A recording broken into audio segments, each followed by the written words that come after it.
E aí, gente, tudo bem? Sejam muito bem-vindos a mais um vídeo do Parabólica. Eu sou o Pedro Renó, professor aqui do Parabólica. Estou aqui com vocês para mais um vídeo aí de playlist de história do Brasil, porque hoje falaremos aí do governo de Dilma Rousseff. Muita gente pediu, já dá para falar agora, que agora já dá para comentar, já há algum tempo já, na verdade, porque já vem sendo cobrado em vestibulares e quem sabe no Enem também daqui para frente. Então já se inscreve no canal, se ainda não for inscrito, esse vídeo pode ser longo, hein? Mas vai ser super didático, com textinhos aqui para vocês. E curte esse vídeo para ajudar o canal a crescer, porque tem muito conteúdo aqui. Eu estou fazendo resumo de matérias de história do Brasil, história geral. Estão produzindo filosofia, tem muita coisa, gente. Assim, é muita coisa mesmo e eu estou muito feliz de produzir esse conteúdo para vocês, tá bom? Vou deixar os links das minhas redes sociais, onde eu inclusive produzo esse tipo de conteúdo. Aviso nessas redes sociais e também na Twitch, onde eu faço live produzindo esse conteúdo ao vivo, alguns deles gravando ao vivo. Esse eu não estou gravando ao vivo, mas está lá. Então vamos embora começar. Dilma Rousseff é a primeira presidenta, né, presidente ou presidenta, como ela gostava de falar, eleita no Brasil, a primeira mulher, né, eleita no Brasil, do governo do PT, tinha sido deputada, ministra-chefe da Casa Civil do governo Lula. A gente não vai falar aqui da história, não é uma biografia, mas é um conteúdo importante para você entender o governo de Dilma Rousseff, visando aí vestibulares. Partido dos Trabalhadores, PT, que vai se manter no poder aí por mais 2 mandatos, um mandato e meio, na verdade. Ela foi indicada pelo presidente Lula e governou o primeiro mandato de 1º de janeiro de 2010, vencendo no segundo turno o candidato do PSDB, José Serra, e no segundo turno também derrotou um candidato do PSDB, mas dessa vez o Aécio Neves, que aí ela governou de 1º de janeiro de 2015, agora para o segundo mandato, foi reeleita, certo? Até 31 de agosto de 2016. Por que curto? Que vocês devem se lembrar, ocorreu o processo de impeachment da Dilma e a gente vai passar tudo aqui para vocês, inclusive. Então ela governou até 31 de agosto de 2016. Foram 2 mandatos, sendo que um deles foi cortado ali pela metade por conta do processo de impeachment. Vamos começar aqui, você sabe que eu gosto de dividir por várias partes, economia, questão social e por aí vai. Primeiro, do ponto de vista econômico, principalmente lá no primeiro mandato, tá? No primeiro mandato, mas depois vai chegar no segundo mandato, aí você tem uma crise econômica no Brasil. Do ponto de vista econômico, a Dilma Rousseff, ela teve, através do ministro da Fazenda, que era o Guido Mantega, a política da Dilma Rousseff, guardem isso, se chama Nova Matriz Econômica. Eu olho para o lado assim porque eu tenho minhas anotações. Ou Nova Matriz Macroeconômica, esse é o nome da política dela. É um desenvolvimentismo, tá? É um desenvolvimentismo que você tem a interferência do Estado na economia, mas não exclui a iniciativa privada. Isso é muito importante. Você tem uma parceria público-privada. Seria então essa nova matriz econômica. E quais serão os principais pontos inicialmente aí do governo Dilma Rousseff? A gente vai ter a redução da taxa básica de juros, da Selic. Tá? Então assim, a gente vai ter inicialmente juros mais baixos, depois eles vão subir. Tá? Juros mais baixos, ou seja, as pessoas... Eu fiz um vídeo recente explicando inflação aqui e eu expliquei um pouco aí da questão da taxa básica de juros. Eu vou deixar linkado para vocês, eu vou deixar no card aqui para vocês, se eu me lembrar. Foi um vídeo recente, só vocês procurarem também aqui no canal. Então ela reduziu a taxa básica de juros para aumentar o poder de compra das pessoas. Então você tinha menos juros sobre produtos, mas para pessoas que gostavam queriam investir ou simplesmente deixar o dinheiro rendendo, isso já reduzia muito, tá? Isso já não dava para fazer muito, mas aumentava o poder de compra ali na hora, no cash. E a gente teve desonerações de impostos, né, de tributos para indústrias, tipo assim é sacanagem, né? Reduzir impostos de indústrias ou desobrigar indústrias a pagarem alguns impostos, que é justamente para poder incentivar aí o parque industrial brasileiro, a vinda de indústrias para o Brasil, tá bom? E também a expansão de créditos junto ao BNDES, que é o Banco Nacional de Desenvolvimento Econômico e Social, justamente então para poder continuar fazendo programas sociais, entre outras coisas, tá bom? Então essa Inicialmente é o que a gente vai chamar de nova matriz econômica ou nova matriz macroeconômica do governo de Dilma Rousseff. Para quem se lembra do governo de Dilma Rousseff, ainda do ponto de vista econômico, foi lançado em 2010, nesse primeiro ano dela de governo, o PAC 2. O que é o PAC 2? É o Plano de Aceleração do Crescimento, segunda etapa. A primeira etapa foi lá no governo Lula. Esse é o PAC 2. O que é o PAC 2? Você tinha recursos nesse sistema, previa, tá? Não chegou a ser isso tudo, mas o PAC 2 previa cerca de 1,59 milhões de reais sendo investidos em milhões fica muito pouco para a PAC, tá? 1,59 trilhões de reais para serem investidos em algumas áreas necessárias para o desenvolvimento, que é o desenvolvimentismo da Dilma Rousseff. Se liga aí, ó, quais são as áreas. Alguns programas sociais aí. Cidade Melhor, Comunidade Cidadã, Minha Casa Minha Vida, que não existe mais, né? O programa Minha Casa Minha Vida. Água e Luz para Todos, que é uma redução da taxa de energia. Então você tinha investimento do governo para reduzir a taxa de energia. Transporte, água e luz para todos, transporte e energia, e também saneamento básico. Com todos esses processos, o PIB brasileiro cresceu, tá? Então o PIB brasileiro cresceu nos primeiros anos do governo de Dilma Rousseff. Chegou ao ponto, lá no começo do mandato da Dilma Rousseff, eu lembro disso, já era professor nesse tempo, eu lembro de dar aula sobre isso, de atualidades, chegou ao ponto, lá no início do mandato da Dilma Rousseff, do PIB brasileiro do Brasil ser a sexta maior economia do mundo. Sexta maior economia, ultrapassando o Reino Unido. Só quero destacar uma coisa aqui que é muito importante para vocês, que desenvolvimento econômico, sexta maior economia, porque você tem um PIB mais alto e tal, não significa que exista um desenvolvimento social. O IDH do Brasil sempre foi muito lá atrás, que é o Índice de Desenvolvimento Humano. Mas, para você aumentar o Índice de Desenvolvimento Humano, você precisa ter recurso. Então, teria uma questão que deveria ser uma ligada à outra, mas não é muito bem o que aconteceu. A economia brasileira chegou à quinta maior do mundo, certo? Chegou à quinta, sexta maior do mundo, mas o índice de desenvolvimento humano era baixo, tá bom? E aí o que você tem ainda nesses programas? Dentro do governo Dilma, você ainda teve a desoneração de tributos da cesta básica. O que a gente fala quando eu falo desoneração? Desobrigação de tributos para a construção da cesta básica para tentar baixar o preço da cesta básica. Então, alguns produtos, componentes aí da cesta básica brasileira, abaixam o preço, porque você tem menos tributos em cima disso. Porém, outros tributos continuaram. Então, você teve muita tributação em outras áreas também. Isso vai gerar lá na frente depois, ao longo do tempo, uma inflação, tá? E depois, para tentar recuperar essa economia, a taxa básica de juros subiu.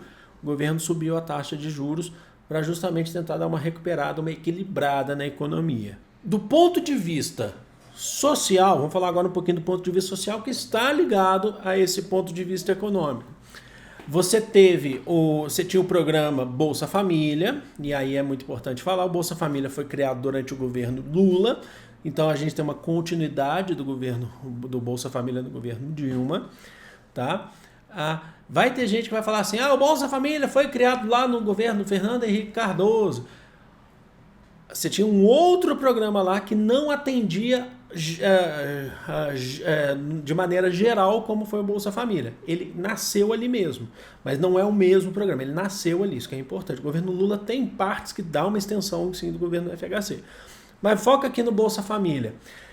A gente tem aí para o Bolsa Família famílias que recebiam de R$ 77,00 a R$ 154,00, isso variava de acordo com o número de dependentes e também a renda mensal dessa família.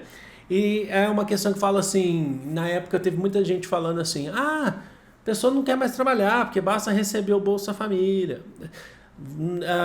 Assim, é importante destacar isso, que não é nesse ponto de vista, não pode ser assim. Inclusive falando assim que você tinha famílias de vagabundos, Você tem todo um critério para atender o Bolsa Família. Tá? Você tinha, né, um critério para atender o Bolsa Família e, por exemplo, as crianças da família deveriam estar matriculadas na escola regularmente com 75% de frequência. Eu, como fui professor de escola pública, eu recebi isso, né, eu presenciei isso, inclusive.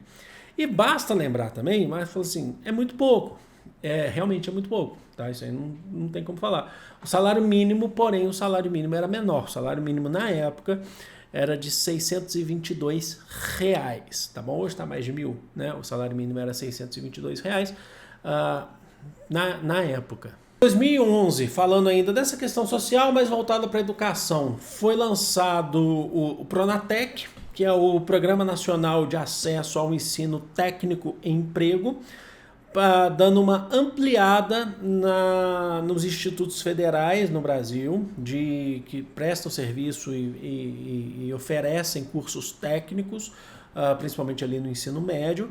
Eu fui professor por muitos anos, inclusive, de cursinhos pré-técnico, e eu vi uma explosão muito grande, por exemplo, das chamadas IFs, que já tinham sido criadas já no governo Lula, que são os institutos federais. Agora você tem um aumento ainda maior, você tem uma explosão ainda maior. Porém, também é preciso destacar que isso não é novidade em relação à educação brasileira em nenhum outro governo. Os índices de educação, o número de analfabetismo no Brasil, eles são muito altos, e continuaram. Então nós temos, o Brasil sempre ocupou posições críticas em relação à educação. A gente sempre ocupa as últimas cadeiras nos índices, os últimos números nos índices de educação comparado aos outros países. Na época tinha até meme, quando saiu assim que o Brasil ocupava, tô passando um avião lá, a janela tá aberta, tô passando um avião aqui fora, peraí. Tinha até um meme que falava que acho que o Brasil ficou na frente da Tailândia ou Indonésia, tipo lá atrás, assim, aí o pessoal falava assim, chupa Indonésia, estamos vencendo vocês, sendo que pela proporção do Brasil, o Brasil deveria estar na ponta, né, e não lá atrás. Então você teve existiam memes na internet sobre isso, inclusive. Do ponto de vista das relações internacionais, Dilma Rousseff recebeu, inclusive, figuras importantes da política internacional, como Barack Obama. Na época, eu lembro que também existiam figurinhas que falavam que Obama veio para o Brasil para tentar negociar o pré-sal com a Dilma Rousseff. Mas a questão é que, nesse governo, as relações internacionais de Dilma com outros países já são relações amistosas. Na verdade, isso é algo que já começou desde Fernando Henrique Cardoso de serem relações amistosas. Cresceu muito no governo Lula e se consolidou muito também com Dilma Rousseff. Depois caiu. Tá? Atualmente o cenário do Brasil ele não chega a ser um pária internacional. Eu estou falando atualmente governo, você pode estar vendo esse vídeo outro ano, governo de Jair Bolsonaro, o Brasil não chega a ser um pária, acho que não chega a ser, mas as relações são muito abaladas, são muito tensas. Com todos os outros países, a não ser com menos países mais alinhados à política do Bolsonaro, que não são muitos, né? Mas vamos lá, volta para o Dilma. No governo Dilma, então, principalmente as relações consolidadas com a China, que se tornou o maior parceiro comercial do Brasil, já vinha crescendo no governo Lula e se tornou agora o maior parceiro comercial do Brasil. O Brasil conseguiu, através de acordos comerciais com a China, que aviões da Embraer, brasileira Embraer, fossem fabricados com peças, com tudo na China, com a mão de obra chinesa. E também a China se tornou a maior importadora, compradora de commodities brasileiros, né? Produtos com alta validade, grãos inclusive, né? Soja brasileiro, milho e por aí vai. Agora... E o Brasil recebe o que em troca nesse processo? O Brasil recebe investimento. Por exemplo, a gente teve 350 milhões de dólares em investimentos da Huawei, da empresa de tecnologia de celulares, de tablets, eletrônicos. Empresa chinesa se instala no Brasil, recebe um monte de investimento aqui no Brasil também. A ideia é sempre arrecadar, gerar empregos e por aí vai, aquelas coisas que a gente sabe muito bem. Tá bom? Ainda sobre as relações internacionais... Em 2013, o governo Dilma fecha com o governo cubano o programa Mais Médicos. O que é o programa Mais Médicos? O Brasil receberia aí cerca de 15 mil médicos cubanos. Medicina em Cuba é muito avançada, né? Receberia aí 15 mil médicos cubanos. Eu sei que vai ter gente que vai reclamar, que vai criticar e por aí vai, mas essa é a realidade, né? Que a medicina cubana é muito avançada. Isso é atestado, não contestado, isso é atestado, né? 15 mil médicos cubanos para atuarem em cidades do interior, principalmente em regiões remotas e também, em periferias de cidades grandes e capitais. Esse programa recebeu muitas críticas de entidades ligadas a entidades de saúde, né, organizações de saúde, né, que faziam oposição ao governo Dilma, inclusive, e muitos estudantes também. A gente teve nesse processo, acho que é muito triste, a gente teve uma cena vexatória de estudantes de medicina recebendo os médicos cubanos com ofensas, né? Isso foi muito triste e os médicos cubanos só vindo fazer o trabalho e tal. Você pode criticar o programa ou não, mas a ofensa é muito complicada. A ofensa não se deve fazer. Mas você teve as críticas dessas entidades, é que o que existia no Brasil não era a falta de médico, não era a carência de profissionais da área de saúde. Existia carência de infraestrutura nas regiões. Então o governo ficou bem abalado em relação a essas críticas. Outro processo, outra política do governo Dilma que recebeu muitas críticas, e nesse caso, inclusive, críticas de entidades de esquerda, da própria esquerda, em relação à política ambiental do governo Dilma Rousseff. Tá? Aqui é um ponto muito importante. Por que eu estou falando isso? A política ambiental, principalmente quando a gente teve lá em 2012 a aprovação pela Câmara dos Deputados, depois do Senado, do novo Código Ambiental Brasileiro, que substituiu um outro código que era lá de 1965. Muitos especialistas, né, que não é o meu caso, mas eu entendo para falar para vocês, falaram que foi um retrocesso nas leis ambientais brasileiras. Porque esse novo Código Ambiental, ele passou com vetos da Dilma e tal, mas passou. Ele em alguns pontos aqui que eu vou falar para vocês, eles anistiava pequenos agricultores que tivessem feito desmatamento ilegal, logicamente desmatamento ilegal, até 2008 eles eram anistiados, significa que eles recebiam perdão do governo federal, além de permissão do próprio governo. Em alguns locais, alguns estados tinham permissão do próprio governo para reduzir as áreas de conservação obrigatórias. Principalmente para estados que tinham mais de 65% de áreas de conservação obrigatória, eles poderiam reduzir essas áreas, poderiam desmatar as áreas de conservação obrigatória. Era permitido, você tinha que passar por um processo, mas era permitido. Essa política, né, mostrou muito para a gente que o governo Dilma teve ligado muito à política do agronegócio. Isso foi comemorado pelos agricultores de grande porte no Brasil, de redução de áreas, né, de redução de áreas de preservação ambiental, porque os agricultores... O agronegócio tem aquela questão de construir pasto, né? Então você desmata para poder fazer pasto. Então você precisa entender que existe uma política econômica voltada muito para o mercado externo, para a produção de grãos, que tem que produzir pasto, boi e a pecuária e por aí vai. Mas, ao mesmo tempo, você tem uma questão ecológica muito importante, ambiental muito importante. E o governo ali, nesse caso, o governo Dilma estava basicamente escolhendo o lado mais para o lado da economia do agronegócio. E aí, para isso, você tem desmatamento. O número de desmatamento no governo Dilma cresceu bastante consideravelmente. Você teve reservas indígenas que entraram em conflito. Então você tem muitos conflitos no campo, né? O governo Dilma tem isso também. Além do que, ainda na questão ambiental, da política ambiental, você teve a concessão para a construção da usina de Belo Monte, no norte do estado do Pará, que na verdade é um projeto que vem desde os anos 70, mas que em 2000 se eu não me engano, 15, deixa eu só confirmar aqui, você teve a concessão para o início da construção da estrutura que ia gerar a usina de Belo Monte, que depois ela passou a funcionar a partir de 2019, que vai ser, a ideia era ser das maiores usinas do mundo, se eu não me engano é a quarta maior, alguma coisa assim. eu não tenho certeza, tá? Mas é uma usina grande. Mas qual que era a crítica dos ambientalistas, dos movimentos sociais, das comunidades indígenas? É que você moderaria o curso de vários igarapés, né, de rios, né, menores, prejudicaria todo um ecossistema ali, a questão daqueles que viviam da pesca, daqueles que viviam de uma agricultura familiar na região, que necessitavam dessas águas.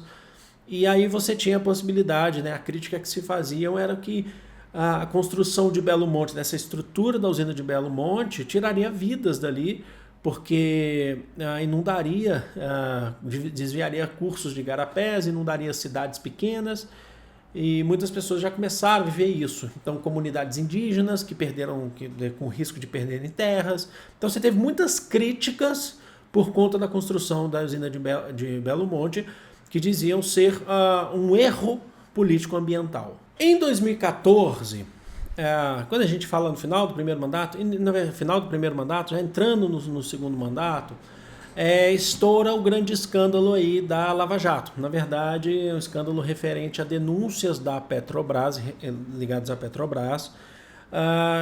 E aí a Polícia Federal vai batizar a operação de investigação de Operação Lava Jato. É algo que, na verdade, já havia sido investigado desde 2008, mas que estoura aí para a grande mídia, para o grande público, a partir de 2014, entrando em 2015. E o que se trata? Se trata de pedido de propina de políticos para grandes empreiteiras. Então a gente vai ter aí o famoso caso da Odebrecht, certo? Para poder facilitar depois, facilitar as licitações para essas empreiteiras. Então você teve desvio de dinheiro, essa é a crítica que se faziam, tá? A crítica, esse era o relato que se tinha, de que políticos ligados ao governo, de partidos ligados ao governo, pediam dinheiro para grandes empreiteiras para facilitar na licitação referentes, inclusive, à Petrobras. Muitas pessoas foram presas, você teve delações premiadas, né? Você teve delações premiadas nesse processo.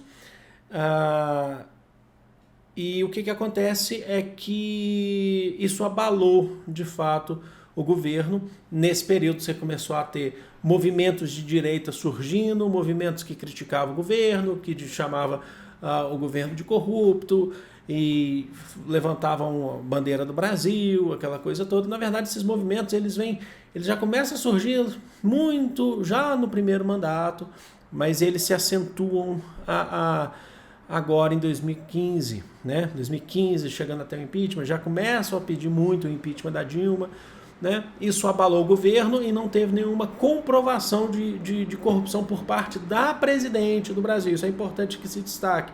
Não há nenhuma comprovação.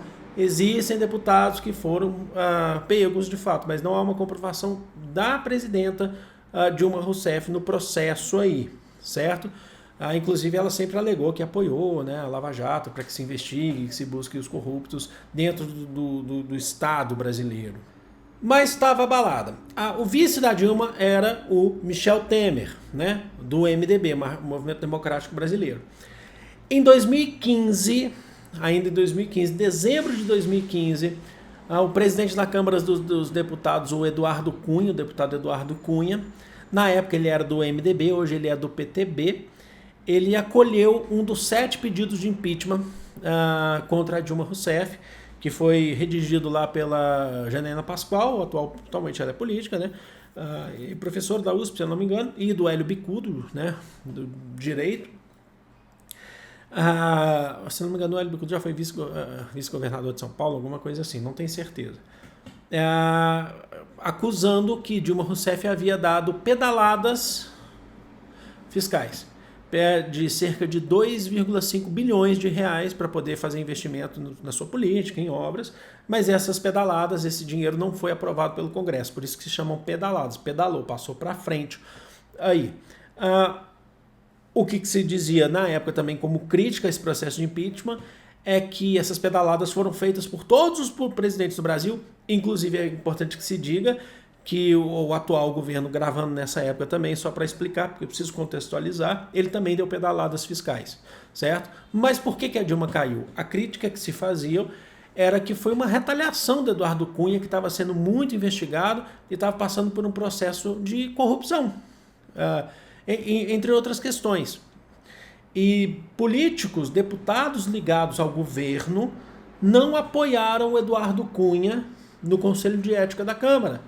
Então, ele sabia que ele ia se afundar, logo depois do impeachment, inclusive, ele foi preso. Né? E ele falou, vou levar junto comigo, porque também não me apoiaram. Você teve essa questão.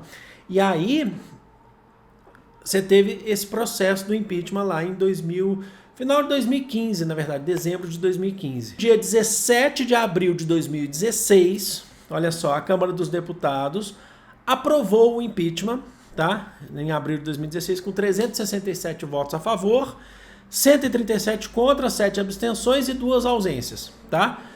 E aí a Dilma, ela continua sendo presidente, mas afastada. E no dia 31 de agosto, aí vem a vez do Senado. O Senado aprova e aí a Dilma recebe o impeachment, por isso 31 de agosto. Importante de destacar também, ela não perdeu os direitos políticos, como por exemplo foi o Collor, porque entenderam que não houve processo de corrupção. Então ela não perdeu os direitos políticos, tanto é que ela foi candidata depois nas eleições de 2018 ao Senado, não venceu, mas foi candidata. O que aumenta mais ainda as críticas ao governo, ao processo de impeachment, como um golpe legislativo, um golpe político, não é um golpe de Estado, como se diz. E aí o Michel Temer assumiu a presidência. Um golpe político no sentido de escolher as alianças e não foi para sempre junto com essas alianças, por exemplo, o MDB. Entenderam? Mas tá aí para vocês, espero que vocês tenham curtido, espero que vocês tenham gostado. Eu sei que pode ter hate aqui no vídeo, eu não ligo, eu tô aqui para poder ajudar vocês de alguma forma. Se quiser fazer críticas, sugestões, deixe aí nos comentários. Amo vocês de coração, um grande beijo, fui!